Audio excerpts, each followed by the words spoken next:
Le coup de feu résonna à travers le paysage désertique, brisant le silence de la nuit.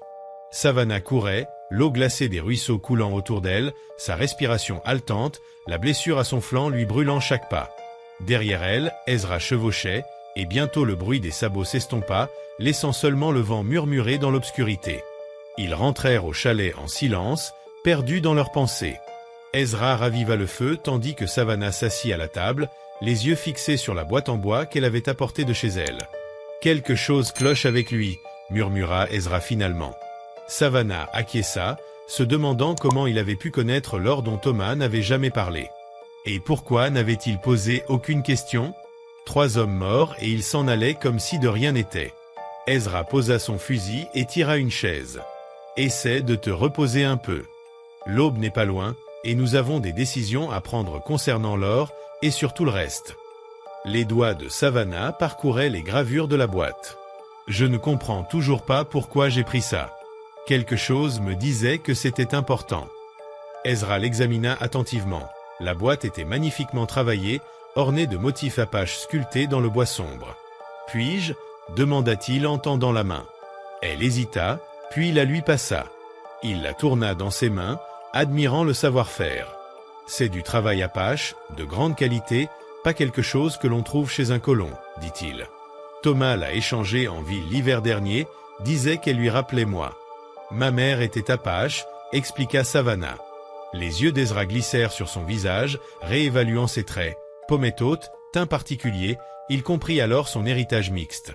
Ça explique le tatouage, murmura-t-il. Sa main effleura son bras, là où les marques tribales étaient encore visibles sous la manche déchirée. Tu l'as reconnu? J'étais éclaireur pour les Armoyas, répondit Ezra d'une voix neutre. 15 ans à suivre les Apaches. Le fantôme blanc, chuchota Savannah, les yeux grands d'effroi. C'était son surnom. Mon peuple croyait que tu avais tué 20 guerriers en une nuit, et ton peuple a tué ma femme et ma fille. Alors, je suppose que nous sommes quittes, répondit Ezra, les mots suspendus comme un mur invisible. Savannah ne détourna pas le regard. C'est pour ça que tu m'as aidé, pour rétablir un équilibre cosmique. Je t'ai aidé parce que tu avais besoin d'aide. Le passé est une terre morte. Rien n'y pousse. Le feu crépitait dans l'âtre, projetant des ombres dansantes sur les murs. Le vent s'était calmé dehors, et l'aube commençait à éclairer le ciel à l'est. Va te reposer si tu peux, dit Ezra en se levant. Savannah s'installait sur le banc, tirant la couverture autour de ses épaules. Et l'or? Demanda-t-elle. Ezra regarda la grange, son expression impénétrable. L'or rend fou. Ça a toujours été ainsi. Nous verrons demain. Il s'approcha de la fenêtre, regardant la lumière grise remplacer lentement l'obscurité. Savannah s'endormit finalement, sa respiration profonde. Ezra resta vigilant, réfléchissant aux événements de la nuit. La femme apache mariée à un colon, l'or caché sous la grange, le shérif curieux, et la boîte en bois qui semblait plus importante pour Savannah que l'or lui-même. Rien n'était simple, et il pressentait que leurs ennuis ne faisaient que commencer. L'aube arriva douce et grise, la tempête passait sans dommage. Ezra, assoupi sur sa chaise, le fusil sur les genoux, se réveillait au moindre bruit. Savannah dormait encore, épuisée. Il alluma le feu et mit le café à chauffer. Le corps endolori par la veille, l'esprit clair. Ils avaient besoin d'un plan avant que d'autres ne viennent chercher l'or ou la vengeance. Dehors, il constata les corps laissés là où ils étaient tombés, attirant déjà les mouches. Il devrait les enterrer bientôt. Les chevaux avaient disparu, effrayés par les coups de feu ou emportés par le shérif. Dans la grange, le coffre d'or était resté ouvert, les pièces scintillant faiblement à la lumière du matin. Ezra s'agenouilla, compta rapidement. Pas une fortune, mais suffisant pour une nouvelle vie. Pas étonnant que Wade Sullivan les gardait secrets. Des pas le firent se retourner. Savannah, silhouette découpée contre le ciel, un châle sur les épaules. « Il faut l'enterrer, dit-elle. »« Oui, » répondit Ezra. Ensemble, ils enterrèrent Wade Sullivan sur la colline derrière le ranch, la pierre au soleil naissant. Savannah resta longtemps, visage empreint de douleur et de détermination. « Merci, tu m'as sauvé, » murmura-t-elle. Ezra esquissa un léger sourire. « Peut-être, mais toi, tu m'as gardé humain. » Au chalet, petit déjeuner sobre, café et biscuits, la boîte en bois et la bourse en cuir sur la table, aux côtés des préoccupations pratiques. « Et maintenant ?» demanda Ezra. Savannah contempla l'horizon. « Je ne sais pas. Je ne peux pas retourner chez nous. Trop de souvenirs, l'or, je ne veux plus d'or. Je veux juste la paix. » Il acquiesça. La paix est plus dure à trouver que l'or, mais parfois, elle arrive sans prévenir. Un silence confortable s'installa, leur lien tissé dans le danger et la perte, dépassant les conventions sociales. « Parle-moi de ta femme » demanda Savannah. Ezra se raidit, la douleur ancienne reflétée dans ses yeux. « Pourquoi ?»« Parce que tu regardes cette chaise comme si quelqu'un devait y être assis, et parce que je t'ai vu toucher ton médaillon quand tu crois que je ne regarde pas. » Sa main alla inconsciemment au petit médaillon argenté sur un cordon de cuir usé. « Rebecca, dit-il après un long silence. Elle voyait à travers toi et son rire effaçait tous tes torts. Sa fille, Autumn, 6 ans, cheveux couleur soleil. » Savannah attendit, respectant son rythme.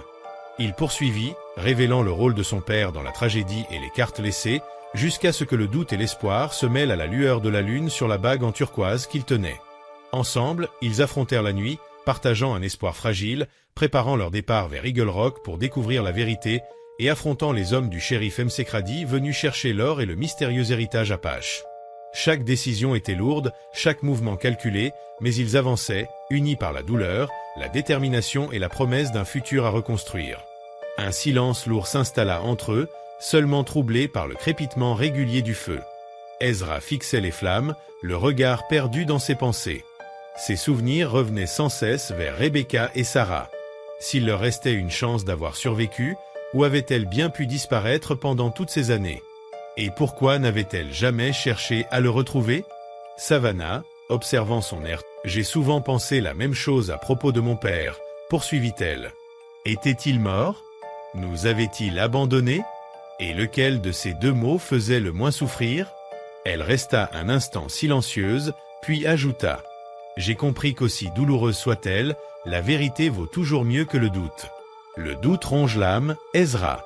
La vérité, au moins, on peut l'affronter. Ezra acquiesça lentement, conscient de la sagesse de ses paroles. Repose-toi un peu, finit-il par dire. Je prendrai le premier tour de garde. Pendant que Savannah s'installait dans son sac de couchage, Ezra grimpa sur un promontoire rocheux d'où il pouvait surveiller l'entrée du canyon. La nuit était claire, vivante du bruissement discret des créatures du désert et du souffle du vent glissant entre les cactus. Machinalement, il porta la main à son cou. Sous sa chemise pendait un médaillon contenant un petit portrait de Rebecca et une mèche des cheveux dorés de Sarah. 8 années qu'il les gardait contre son cœur, comme un rappel constant de tout ce qu'il avait perdu. Et s'il découvrait qu'elles étaient encore en vie?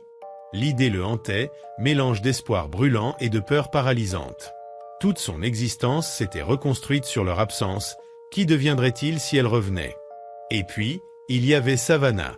En peu de temps, elle avait franchi les murailles qu'il avait bâties autour de lui. Ce n'était plus seulement une invitée, elle était devenue une amie, peut-être plus encore. Leur lien, né de douleurs partagées et de respect mutuel, s'était tissé sans qu'ils s'en aperçoivent. Ezra chassa ses pensées. Il fallait avancer, pas se perdre dans des suppositions. Leur prochaine étape, c'était Eagle Rock. Là-bas, ils affronteraient enfin ce que le destin leur réservait. L'aube se leva sur un ciel clair. Ils démontèrent le camp et prirent la route en silence, chacun enfermé dans ses réflexions. Les chevaux progressaient lentement sur un terrain de plus en plus rocailleux. Bientôt, la silhouette massive d'Eagle Rock apparut à l'horizon, semblable à un immense oiseau de proie figé dans la pierre. Le cœur d'Ezra se serra. Les réponses étaient proches, et pourtant toujours hors de portée. Savannah désigna une zone de genévrier sur la face de la montagne, exactement comme sur la carte. Ils approchèrent avec prudence. Derrière les arbres, un étroit passage s'ouvrait dans la roche. Ezra attacha les chevaux, vérifia ses armes et dit « Reste derrière moi, et si ça tourne mal, cours sans te retourner. » Savannah hocha la tête, sa main glissant sur la dague à sa ceinture. Le tunnel débouchait sur une vaste cavité naturelle, fraîche et silencieuse. Sur les parois, d'antiques pétroglyphes témoignaient du passage des Apaches. Près du centre, des cendres récentes indiquaient qu'un feu avait brûlé là il y a peu. Ezra se pencha, effleurant la suie entre ses doigts. « Moins d'une semaine, murmura-t-il. 1 ou 2 personnes, pas plus. Ils fouillèrent la grotte avec méthode. Dans une alcôve, Ezra découvrit 2 initiales gravées dans la pierre, RM et SM. Sa gorge se serra. Rebecca et Sarah Morgan, elles étaient ici. Savannah posa une main bienveillante sur son épaule. Cela prouve au moins que ta femme a survécu à l'attaque, dit-elle doucement. Mais où sont-elles allées? Quelques instants plus tard, Savannah appela d'une voix excitée. Ezra, viens voir ça. Elle venait de dénicher un petit renfoncement dissimulé derrière une pierre plate. À l'intérieur, un papier soigneusement plié, jauni par le temps. Ezra sentit ses mains trembler en reconnaissant l'écriture de Rebecca. « Mon cher Ezra, si tu lis ces mots, c'est que tu as trouvé notre refuge. Running Water nous a sauvés du massacre et nous a conduits ici, mais nous devons partir. L'armée le pourchasse et il veut nous emmener dans la vallée des âmes, où il dit que nous serons en sécurité parmi les siens. J'espère que tu as survécu et que tu trouveras ce message. Suis le soleil levant depuis Eagle Rock pendant 2 jours, cherche les 3 pierres dressées. Nous t'attendrons aussi longtemps que possible. Tout mon amour. Rebecca. » La lettre datait de 3 jours après le raid. 8 ans déjà. Ezra resta figé, submergé par des émotions contradictoires, la joie, la peur, le regret. Savannah déroula la carte et désigna un point à l'est. Le symbole est là. C'est la vallée des âmes. Ezra rangea la lettre contre sa poitrine. Alors, c'est là que nous irons. Mais à peine sorti de la grotte, Savannah aperçut un nuage de poussière à l'horizon. Des cavaliers, au moins 6. Ezra leva les yeux. Impossible de fuir, le terrain était trop dégagé. Il les entraîna vers un promontoire rocheux dominant la vallée. Là, ils pourraient se défendre. En observant à la longue vue, Ezra reconnut le visage qu'il redoutait, M. Sekradi, accompagné de ses hommes. Le shérif les avait retrouvés. Les heures suivantes furent un mélange de feu, de pierre et de sang. La fusillade éclata, les balles ricochèrent sur la roche. Ezra tenta de couvrir Savannah pendant qu'elle faisait rouler des blocs de pierre pour provoquer un éboulement. Le fracas fit fuir leurs assaillants, mais une balle perdue atteignit Ezra à l'épaule. Blessé, il refusa pourtant de s'arrêter, ils s'enfuirent à cheval vers le col secret indiqué par la carte. La route fut longue et pénible. Savannah, habile et calme, nettoya la plaie avec de l'eau et du whisky, avant d'y appliquer des herbes médicinales. La douleur était vive, mais la détermination d'Ezra l'était plus encore. Le lendemain à l'aube, ils reprirent la route vers la vallée des âmes. À mesure qu'ils montaient, le paysage changeait. Les canyons s'ouvraient sur des crêtes lumineuses et, au-delà du dernier passage, ils aperçurent enfin la vallée, un écrin de verdure dissimulé au cœur des montagnes, irrigué par un ruisseau scintillant. La vallée des âmes, murmura Savannah, la voix tremblante d'émotion. De la fumée montait au loin, quelqu'un vivait là. En descendant le sentier, ils traversèrent 3 pierres dressées couvertes de symboles apaches. Une sensation étrange, presque mystique, les traversa comme s'ils franchissaient une frontière invisible. Ils furent bientôt entourés par les habitants du lieu, hommes et femmes vêtus à la fois comme des apaches et des colons. Un vieil homme s'avança. « Je suis Aigle Rapide, qui entre dans la vallée des âmes. » Savannah s'inclina. « Je suis Savannah Running Water, fille de Joseph Running Water. » Les yeux du vieillard s'agrandirent. « Ta ressemblance avec ton père est frappante.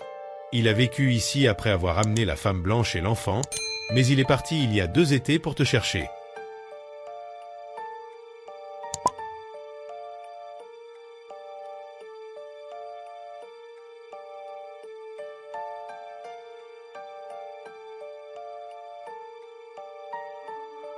Ezra s'avança, la voix serrée. Cette femme et cet enfant, étaient-ils nommés Rebecca et Sarah Morgan? Le vieil homme le fixa longuement avant de répondre. Oui, elles vivent encore ici. Le monde sembla vaciller. Ezra vit alors une femme s'approcher lentement. Ses traits, bien que marqués par les années, lui étaient familiers, Rebecca. Elle ôta son châle, les yeux pleins de larmes. « Ezra, tu es vivant. » Il voulut parler, mais sa gorge se serra. « J'ai cru t'avoir perdu pour toujours. » Derrière elle, une jeune fille blonde s'avança, hésitante. « Père ?» Le mot brisa 8 ans de silence. Ezra l'enlaça, le cœur débordant. Leur étreinte fut interrompue par un grondement lointain, des sabots. M'Sekradi arrivait. La guerre qu'il avait fui reprenait ici, dans la vallée sacrée. Swifthawk, grave, déclara. Cet homme cherche ce que ton père protégeait. Suivez-moi. Dans la grande hutte du conseil, ils découvrirent des jarres et des récipients remplis d'eau pure et de graines. Voici ce que la vallée renferme, expliqua le vieillard. Des plantes capables de guérir ce que la médecine ignore, des sources qui redonnent la vie. C'est cela que M'Sekradi convoite, pas de l'or, mais le pouvoir de guérir. Ezra comprit alors que la bataille qui s'annonçait ne concernait pas seulement la survie de sa famille, mais celle d'un secret bien plus ancien que lui. Il y avait ici bien plus que de simples sources d'eau. Les dons de cette vallée ne sont pas à vendre, déclara Swifthawk avec fermeté. Ils appartiennent à tous, pas à un seul homme mu par la cupidité. M'Sekradi eut un rictus méprisant. Poétique, mais dépassé. Le progrès arrive, vieil homme. Les compagnies minières, les chemins de fer, l'avenir. Votre peuple devra s'adapter ou disparaître. Il se tourna vers ses adjoints. Sécurisez le campement. Et quiconque résiste. Sa main se posa sur son revolver. Occupez-vous-en. Mais avant qu'il ne bouge, un sifflement aigu fendit l'air. Des dizaines de guerriers apaches apparurent sur les falaises environnantes, arcs bandés, fusils braqués. Les hommes de M'Sekradi se figèrent aussitôt, conscients de leur vulnérabilité. Tu es dépassé en nombre, M'Sekradi, dit calmement Ezra. Et surpassé en stratégie. Ces gens défendent cette vallée depuis des générations. Crois-tu vraiment qu'ils n'étaient pas préparés? Pour la première fois, l'incertitude traversa le visage du shérif. Son regard scruta les falaises, comptant les guerriers, évaluant des probabilités désormais contre lui. Rien n'a besoin de finir dans le sang, poursuivit Ezra. Pars d'ici et oublie ce que tu as vu. M'Sekradi durcit son expression. Tu sais bien que je ne peux pas faire ça, Morgan. J'ai passé trop d'années à chercher cet endroit. Alors ces années auront été perdues, intervint Savannah d'une voix claire. Mon père n'a pas protégé cette vallée pour son or, ni pour des richesses. Il l'a protégée parce qu'elle est sacrée, parce que ce qu'elle offre guérit, au lieu de détruire. Ton père, cracha M'Sekradi, Running Water, était un traître. Il a trahi l'armée et les siens. C'est faux, répliqua Savannah avec force. Il voulait empêcher un massacre. Quand il a échoué, il a sauvé ceux qu'il a pu comme Rebecca et Sarah. Et les autres du poste? Rugit M'Sekradi, se tournant vers Ezra. Les a-t-il sauvés, eux aussi, ou seulement ta femme et ton enfant? La question frappa Ezra comme un coup. Il n'avait jamais envisagé le poids des choix de Running Water qu'en sauvant Rebecca et Sarah, il avait dû choisir qui vivrait et qui mourrait. Il a fait ce qu'il a pu, dit-il simplement. Rebecca s'avança à son tour. L'attaque fut trop rapide. Il nous a sauvés, puis il est retourné chercher d'autres survivants, mais les bâtiments brûlaient déjà. M'Sekradi ricana. Quelle belle excuse. C'est la vérité, insista Rebecca. J'y étais. Toi, non. Un silence tendu tomba sur le groupe. Les adjoints du shérif restaient sur le qui-vive, mais visiblement ébranlés par la présence des guerriers apaches qui les encerclaient. Tout pouvait basculer d'un instant à l'autre. Soudain, M'Sekradi fit son choix. Sa main bougea avec une vitesse surprenante. Il dégaina son pistolet, non pas vers Ezra ni Swifthawk, mais vers Savannah. La carte. Donne-la-moi, ou la fille de Running Water meurt ici et maintenant. Avant que quiconque ne réagisse, un coup de feu retentit, mais il ne venait pas de l'arme de M'Sekradi. Le shérif chancela, son revolver lui échappant tandis qu'une tache de sang s'élargissait sur son épaule. Les adjoints levèrent aussitôt leurs armes, hésitants, incertains sur la direction d'où venait le tir. « Ne tirez pas !» lança une voix grave, autoritaire, familière à Savannah. Derrière les bâtiments, un homme émergea. Apache de naissance, vêtu d'un mélange de vêtements indigènes et de tenues d'éclaireur. Ses cheveux étaient striés de gris, son visage marqué par les années, mais son regard brûlait d'une force indomptable. Dans ses mains, un fusil encore fumant. « Père » souffla Savannah, incrédule. Joseph Running Water s'avança lentement, l'arme toujours pointée vers le shérif blessé. « 8 ans, M'Sekradi. 8 ans que je te cherche, dit-il d'une voix ferme, son anglais impeccable malgré un léger accent. Depuis le jour où j'ai découvert que c'était toi qui avais ordonné l'attaque contre mon peuple, sous prétexte d'un incident au poste militaire. Mcradi serra les dents, le visage tordu de douleur. Tu n'as aucune preuve.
Running Water sortit alors un papier plié de sa chemise.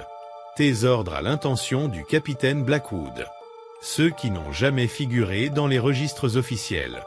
Ceux qui ordonnaient d'éliminer tous les Apaches de la région, même ceux liés par traité de paix.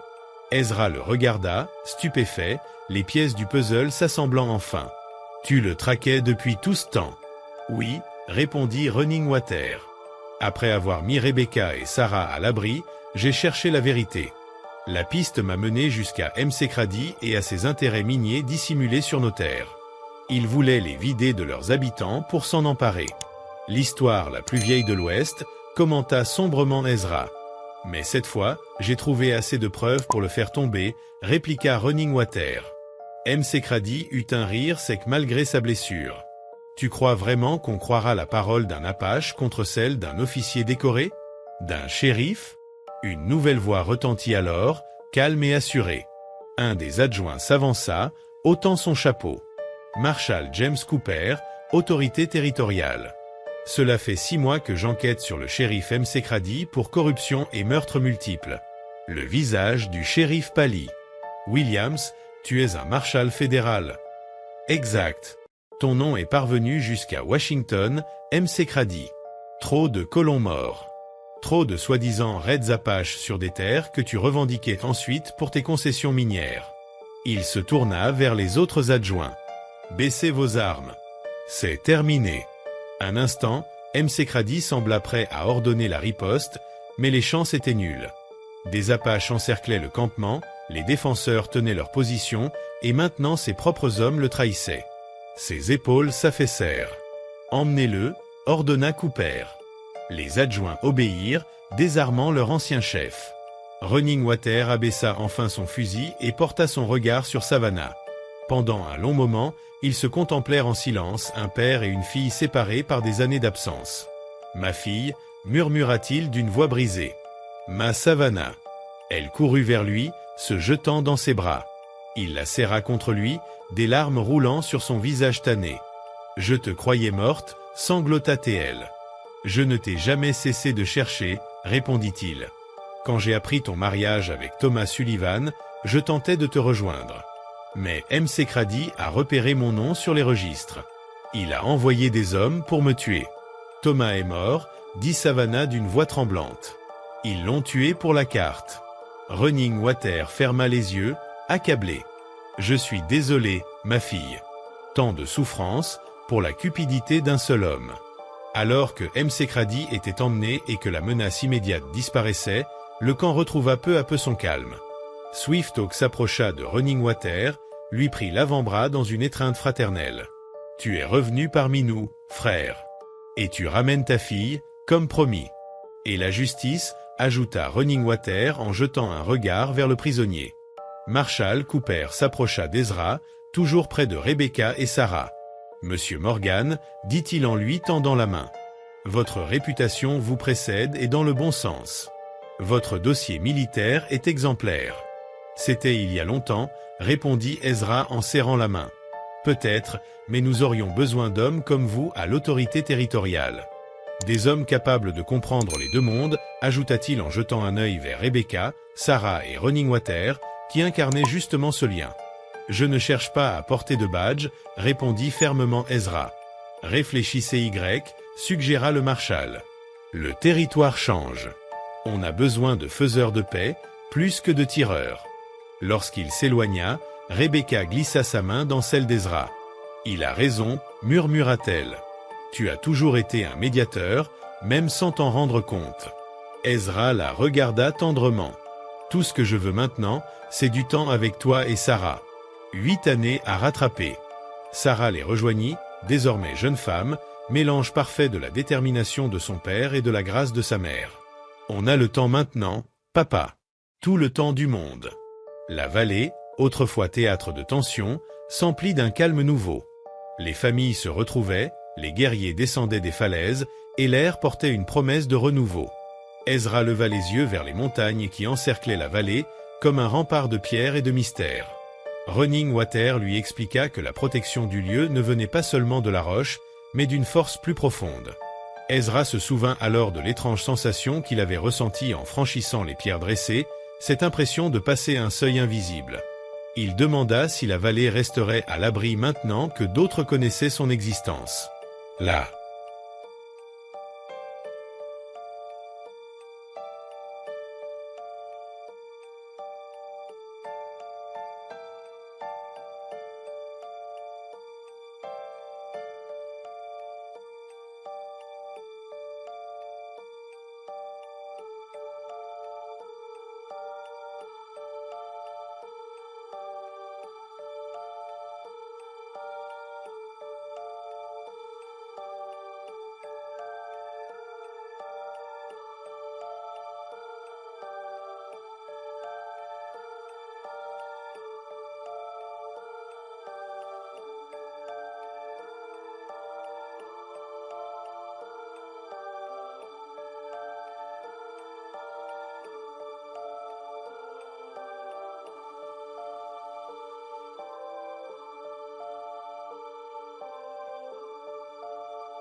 Vallée se protège elle-même, répondit calmement Runningwater.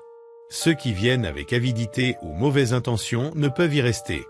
Tu as vu comment les hommes de Msekradi ont perdu courage en y entrant.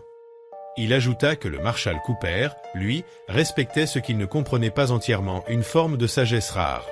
Rebecca les rejoignit, vêtue d'un mélange d'habits de pionnière et d'influence apache. « Les autres sont prêts, dit-elle avant de prendre la main d'Ezra. Tu es sûr de vouloir quitter la vallée ? Ce n'est pas partir, répondit-il, c'est agrandir ce qu'elle représente. Elle fera toujours partie de nous. Mais il y a encore du travail au-delà de ces montagnes. Elle hocha la tête avec un sourire. Bâtir des ponts. Ensemble, ils rejoignirent la caravane qui s'ébranla vers l'est, sous un soleil montant. Les anciens restèrent près des 3 pierres sacrées, bénissant leur départ. En haut de la première colline, Ezra se retourna pour contempler une dernière fois la vallée des âmes, ce sanctuaire niché entre les montagnes, refuge de guérison et de réconciliation. « Nous reviendrons », déclara Sarah avec assurance. « Ce n'est pas un adieu. »« Non, juste un au revoir », répondit-il en souriant. Il emportait avec eux des fioles d'eau, des sachets de graines et une part du souffle du lieu. Le monde au-delà des montagnes restait rude et changeant, mais ils avançaient ensemble, unis par ce qu'ils avaient trouvé dans la vallée et en eux-mêmes. 6 jours plus tard, ils atteignirent le ranch d'Ezra. Les bâtiments familiers paraissaient plus petits, comme rétrécis par la distance du temps. Le marshal Cooper les attendait, ayant préparé les lieux. Il annonça que Msekradi avait été arrêté et que des réformes sur les droits des terres autochtones étaient en cours. La section orientale du ranch fut officiellement attribuée à Runningwater.